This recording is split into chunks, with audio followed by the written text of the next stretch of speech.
This is lecture 67B, the second and final lecture on Afghanistan.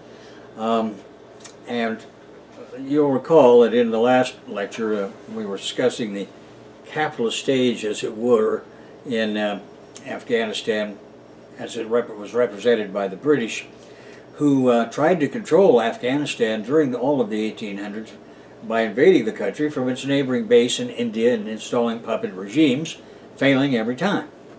During the First Anglo-Afghan War of 1838 to 1842, the Brits easily overran Afghanistan. However, the 14,000 to 16,000 retreating British personnel, including 4,500 military personnel and over 10,000 civilian camp followers, were ambushed by the Afghan tribesmen in mountain passes, and as we saw, only one British surgeon survived the ensuing massacre. During the Second Anglo-Afghan War, 1878 to 1881, the British placed a puppet on the throne, gaining control of Afghan foreign policy and then retreated. Which takes us to 1919 to 1929. Now, for over 2 centuries, Russia and England had battled to gain control of the strategic Afghanistan. When the Bolsheviks came to power in 1917, they renounced all Tsarist claims on Afghanistan, and within 2 years, England, which completely controlled Afghanistan's foreign affairs, could not contain the nation's surging independence. In 1919, Emir Amanullah, after 1923, Padshah Amanullah was heir to his assassinated father and became the monarch of Afghanistan. Among Amanullah's first acts was to launch a war with England when it was weak from World War I and the Indian revolts, what was called the Third Anglo-Afghan War. Afghanistan established an alliance with the Soviet Union, signing a treaty of friendship before pouncing on the English army and driving it from Afghanistan. They drove the Brits out, signing the Treaty of Rawalpindi on 8 August 1919, ending the war. Now, showing the influence of socialist ideas, Amanullah launched an extensive educational reform. Elementary education was decreed free and compulsory for all people, including women. He created professional training schools and 3 secondary schools for children to continue their studies. Instruction in these schools was in a foreign language to prepare the children to continue their tertiary education abroad. These measures on education met with funding problems. There were not enough teachers nor books. Plus, there was strong opposition from the Orthodox leaders because of co-ed schooling. In 1921, Amanullah created the Family Code. It became illegal to marry children, and incest was outlawed. The sale of a woman into a marriage, considered important economic transactions in the life of a tribe, were reformed but not abolished. The price of the bride, wedding expenses, and dowries were limited. A widow was no longer owned by the husband's family. In 1928, Queen Soraya, Amanullah's wife, lifted her veil in public. That was the first time an Afghan woman had ever done so. The lifting of the veil had been decreed into law shortly before it was not mandatory. A constitutional monarchy was established in a written code of laws, and Amanullah struggled to usurp the domination of the Sharia, that is, the Islamic law, administered by Muslim judges called Qazi, Q-A-Z-I. He recognized that getting rid of these laws was impossible, and thus he wrote his laws to be compatible. Even still, a rebellion occurred in 1924 after leading Muslims declared parts of the law were un-Islamic, including the penal code. Amanullah deferred and ended the Khost rebellion with a compromise.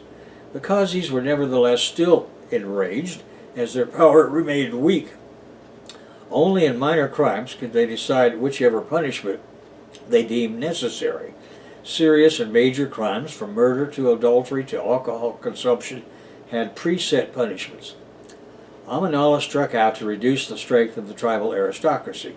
He eliminated ranks, titles, and royal benefits, replacing them with a system of reward for work instead of reward for position, and Amanullah changed the tax system where once the tribes kept part of the revenue, now official tax collectors were employed that took all taxes directly to the central government.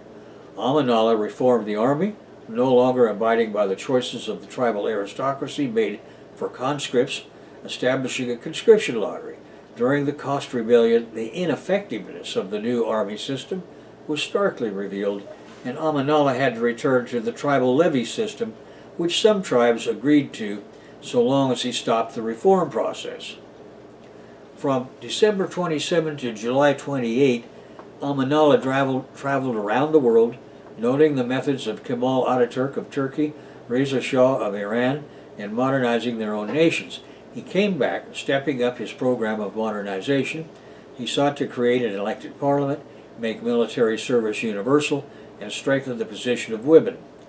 Believing that the Loya Jirga would not accept modernization, he attacked their power by establishing educational requirements to be a cleric, reducing their subsidies, and seeking to replace them with graduates from law school. And accordingly, Amanullah was finished. In November 1928, Orthodox and tribal leaders, with British assistance, fearful of leftist reforms, took up arms. On the 14th of January 1929, Amanullah abdicated. Later in 1929, after several power struggles, Shah Mohammad Nader came to power, ruling for 4 years, setting the tone of a return to Orthodox Islam. In 1933, Nader was assassinated, and his son, Shah Mohammad Zahir, took control. Stronger ties were built with the Soviet Union, including extensive bilateral trade agreements. In 1950, Soviet economic and military advisors were a constant feature in Afghanistan, and Stalin's engineers built Afghanistan's road network and airfields. In 1953, Muhammad Daoud, cousin of King Muhammad Zahir Shah, king since 1933, became prime minister. Daoud began to modernize Afghanistan rapidly with economic and military aid from the USSR. In 1964, giving way to U.S. pressures, King Zahir Shah removed Daoud as prime minister and created a constitutional monarchy. In 1973, Muhammad Daoud led a coup to overthrow the king, and he installed himself as president. He attempted to get aid from both the USSR and Western nations. The nation's political majority was composed of socialists and religious radicals opposing Daoud. In 1978, Daoud attempted to imprison members of the People's Democratic Party of Afghanistan, the PDPA, that is, the Communist Party, which rose up to fight back and overthrow Daoud. Afghan National Army Air Corps Colonel Abdul Qadir was the official ruler of Afghanistan for 3 days, starting from 27 April 1978. Qadir was eventually replaced by Nur Muhammad Taraki. After the 1978 revolution, the PDPA, or Communist Party, established the Democratic Republic of Afghanistan, which would last until 1987. On 27 April 1978, Nur Muhammad Taraki became president of the new republic, proclaiming the nation socialist. Now, taking a closer look at Nur M. Taraki, he started his political career as an Afghan journalist, and on 1 January 1965, Taraki, along with Babrak Karmal, established the Democratic People's Party of Afghanistan.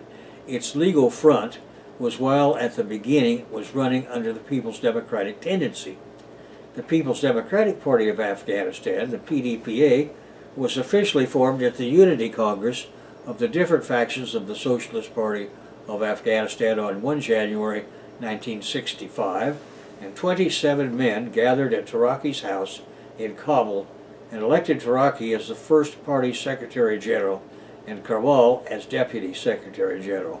They chose a 5-man Central Committee and a Politburo. The CPSU's International Department in October 1965 invited Taraki to come to Moscow. The PDPA had strong loyalty to Soviet revisionism. Eventually, the PDPA got 3 of its members into parliament in the first free elections in Afghan history. These 3 parliamentarians were Babrak Karmal, a female Marxist named Anahita Ratebzad, and Nur Ahmad Nur. Later, Taraki established the first radical newspaper in Afghan history under the name The Khalq. That newspaper was forced to stop publishing in 1966. Now we want to take a closer look at Anahita Ratebzad. Anahita Ratebzad lived from 1931 until 2014. She was an Afghan socialist and Marxist politician and leader of the People's Democratic Party of Afghanistan, the PDPA, and the Revolutionary Council under the leadership of Babrak Karmal. Ratebzad was Afghanistan's deputy head of state from 1980 to 1986.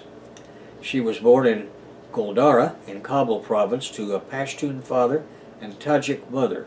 Her father, Ahmed Rateb Bakizala, nephew of Muhammad Tarzi and cousin of Queen Soraya Tarzi, was the editor-in-chief of Nasim-e-Sahar, a newspaper, and strong advocate of the Amani reforms. Now this led to his forced exile to Iran under the ruling period of Nader Khan. Ratebzad and her brother grew up without their father under poor conditions. She was married off at the age of 15 to Dr. Karamuddin Kakar, one of the very few foreign-educated Afghan surgeons of that time. Ratebzad had attended the French Malali Lycée in Kabul. She received a degree in nursing from the State University of Michigan, School of Nursing from 1950 to 1954, and as Kabul University's medical school allowed women to enroll for medicine, she belonged to the first batch and graduated in 1962. Her political involvement led to an estrangement between her and her husband, Dr. Karamuddin Kakar, who did not approve of her political views and activities as he was loyal to Zahir Shah. Ratebzad moved out of their marital house in 1973. Though they never divorced officially, they lived separately and avoided contact. They had 3 children, 1 daughter and 2 sons, and only her daughter followed her political path and became a member of the People's Democratic Party of Afghanistan, PDPA. Her son remained critical of her political activities. Her sons, both of them, remained critical of her political activities and decisions. Ratebzad was one of the first publicly outspoken social and political Afghan women activists in the late 1950s and most of the 1960s in Afghanistan. She was also part of the first ever Afghan woman delegation representing the Kingdom of Afghanistan on international stages.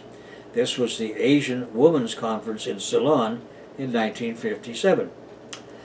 As veiling became optional during the tenure of Daoud Khan as Prime Minister, Ratebzad led a group of female nurses in 1957 to Kabul's Aliabad Hospital to attend male patients, and this marked the uncovering of women's faces for working purposes in urban Afghanistan. She became involved in leftist politics, and along with Khadija Arari, Masuma Esmati Wardak, and Rokia Abu Bakr, was one of the first 4 women elected to the Afghan parliament in 1965. Then in 1965, Anahita Ratebzad helped found the People's Democratic Party of Afghanistan. Ratebzad hailed from the Parcham faction of the PDPA. Her political views on women's rights and her Marxist political ideology made her a very controversial figure, especially among other political parties and forces. Her close association with Babrak Karmal, the leader of the Parcham faction, brought her the label of Karmal's mistress. Some incorrect sources even counted him as her husband. In 1964, Ratebzad founded the Democratic Organization of Afghan Women, DOAW. DOA was a mass organization of the PDPA with non-Marxist and non-leftist members. Ranawar Zaryab wrote in 2013 that the DOAW was an organization founded in the 1960s which was not foreign-funded or supported. The members of the organization were intellectual women volunteering to promote and work for women's rights on their own initiative. Comparing DOAW with present-day women's rights organizations inside Afghanistan, he added, "They lack the outreach and effectiveness of DOAW," unquote. However, after the coup of 1978, the organization came under the supervision of the PDPA government. During the Koch faction's power seizure, it was headed by Dilaram Lahak from 78 to 79, and after the power seizure by the Parcham faction, Ratebzad was elected as the chairwoman of DOAW at the DOAW's General Assembly in 1980. Ratebzad, along with other members of the DOAW, organized a protest march on 8 March 1965 in Kabul, marking the first celebration of International Women's Day in Afghanistan. In the days leading to the coup d'etat on 28-29, 1978, Ratebzad was detained under house arrest in her apartment at Makroyan, while Karmal Ghulam Dastagar Panjari and Nur Muhammad Taraki and Salah Muhammad Ziri were imprisoned. Other PDPA prominent members from Kalk and Parcham had gone underground. As the Kalk wing of the PDPA seized power and Taraki became president, she was appointed as Minister of Social Affairs, and she served at that post for 4 months. Ratebzad wrote the 28 May 1978 Kabul New Times editorial, in which she declared, quote, "Privileges which women by right must have are equal education, job security, health services, and free time to rear a healthy generation for building the future of the country," unquote. The two factions of Kalk and Parcham soon fell out again, and prominent Parchamites, including Ratebzad, were appointed as ambassadors. Ratebzad served as ambassador to Belgrade from 1978 to 1980. She was dismissed from her post when Hafizullah Amin came to power as part of the purge on Parchamites. After the Soviets came to the rescue of Afghanistan and the power seizure by the Parcham wing, she was appointed Minister of Education from 1980 to 1981. She then became a permanent member of the PDPA's Politburo, and in this position she had the responsibility of overseeing several ministries, including higher and vocational education, information and cultural, and public health. In 1986, Karmal Ghulam was replaced by Muhammad Najibullah, who distanced himself from his leftist past and Marxist rhetoric upon Soviet advice. Ratebzad was discharged of her post and withdrew from the Politburo. Firouzah Wardak replaced her as head of DOAW. And you'll notice 1986, of course, is the period when the great trader has begun to move to restore capitalism in the Soviet Union. After 1986, she remained in Afghanistan until May 1992. She and some members of her family were forced to escape the 1992 civil war in Afghanistan, and they fled to New Delhi. There she remained under the protection of the Indian government. In 1995, she left for Sofia, Bulgaria, and a year later settled in Germany. Ratebzad died of kidney failure at the age of 82. Her remains were taken back to Afghanistan and were buried in Kabul. Now, a closer look at the Afghan Civil War. Taraki announced a sweeping revolutionary program including land reform, the emancipation of women, and a campaign against illiteracy. Late in 1978, the Islamic traditionalists and ethnic leaders who are against social change began an armed revolt. In June 1979, the rebels began receiving massive military aid from Gringolandia, that is, from the CIA. In September 1979, Taraki was deposed and later assassinated. Meanwhile, the rebels had firm control over much of the countryside. Amin, Tariqi's successor, tried to suppress the rebellion and resisted Soviet efforts to make him moderate his policies. The government's position deteriorated, and the Soviets became extremely worried about the U.S. military on their border. On 25 December 1979, Soviet forces invaded, quickly won control of Kabul with a Soviet Spetsnaz 1 unit storming the presidential palace and other important cities. Those are, as you may know, Spetsnaz special forces. The Soviets executed Amin and installed Babrak Kemal, leader of PDPA's Communist Parcham faction, as president. But in April 1988, the Soviet withdrawal was agreed, and on February 15, 1989, the last Soviet soldier left Afghanistan. Casualties of Afghanis for the government, the rebels, and the civilians were 1.3 million people. Over 642,000 Soviet soldiers, mostly from the Soviet 40th Army, served in the war. The Soviet military lost 14,453 soldiers of which 13,833 were from the Army. 53,753 soldiers were wounded, while 10,751 were invalids because of the war. 415,932 were sick at some point in their duty, the most serious ailments being hepatitis and typhoid fever. From February 1989, the pro-Soviet government of Mohammad Najibullah continued to fight the Islamic fundamentalist Mujahideen on its own. The government received no Soviet aid, and the U.S. supposedly shut off all contact with their, quote, freedom fighters, unquote. In April 1992, after 3 years of civil war, the Islamic crackpots finally won. The Mujahideen refused to allow any other ethnic tribe to control the nation, and fierce genocidal fighting broke out among them, that is, between the Pashtun, Tajiks, Uzbeks, Hazaras, and Turkmen. In October 1994, the CIA engineered the Taliban movement among former Pashtun Mujahideen fighters.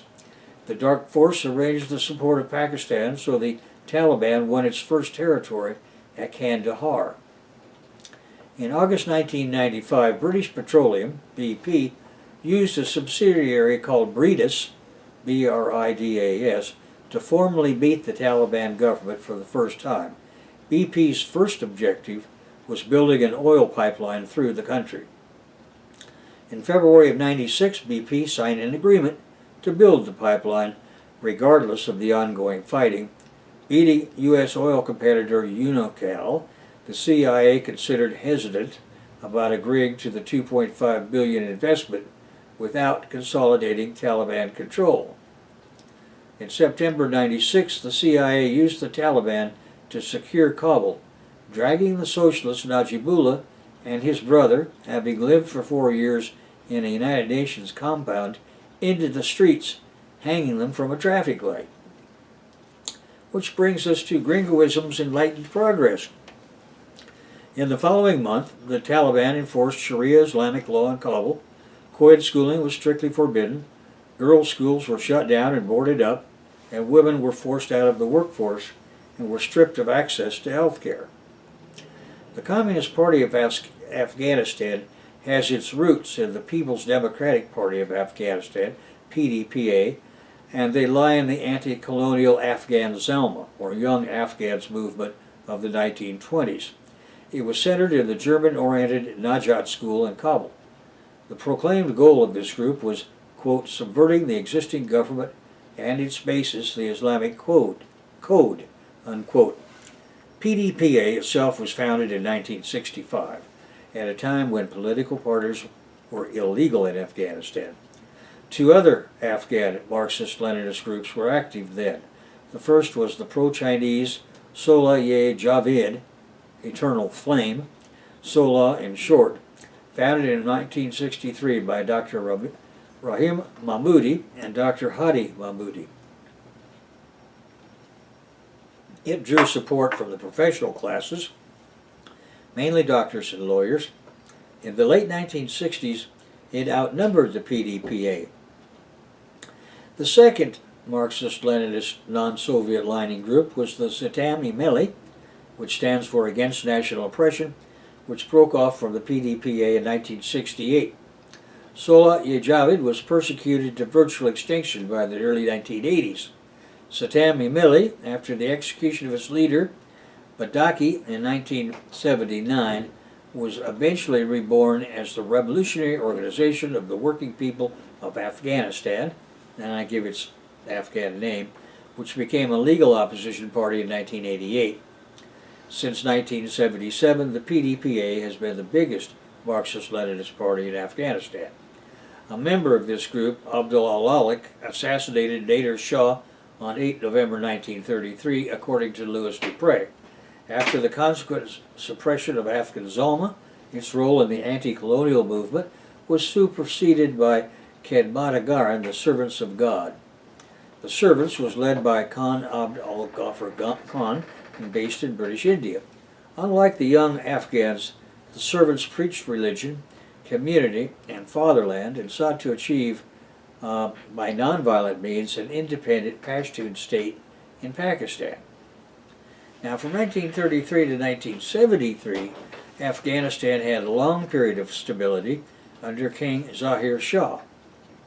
His brother-in-law, Daoud Khan, in a bloodless coup, overthrew him in 1973. In 1978, the Afghan Communist Party killed Khan and his entire family and took over the government.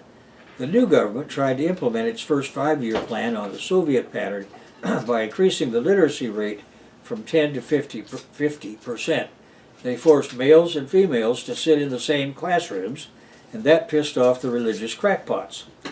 The communists announced drastic land redistribution policies that further enraged the landowning village bosses who were Afghan kulaks. They revolted against the government, and then the CIA suborned some of the Afghan army officers into joining the revolt. The Soviet Union answered the call of their Red Party and sent its troops to quell the uprisings.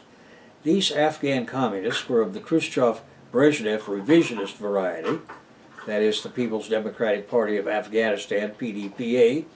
Accordingly, the PDPA regime declared their number one enemy to be the Chinese Lining Reds.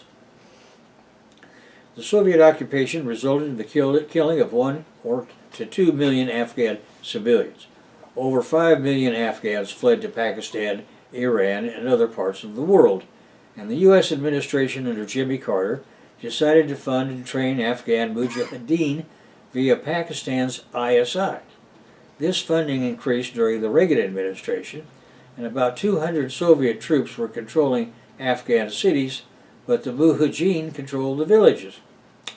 Now, by 1989, although the Soviets were winning their battles with the mujahideen, they withdrew from Afghanistan. This was a part of the great traitor Gorbachev's complete capitulation to capitalism and U.S. imperialism. About 15,000 Soviet soldiers had been killed and 37,000 wounded. They left Mohammad Najibullah as president. To prevent the Soviet Lining Reds from enlisting local support, the CIA's Afghan guerrillas killed and maimed suspected informants and anyone else supporting them. In Bagram province, a woman's hands and legs were cut off and her eyes put out because her two sons had helped the government's forces. The CIA's Afghan guerrillas killed her and her entire family to terrorize the population. In 1992, the Najibullah government collapsed.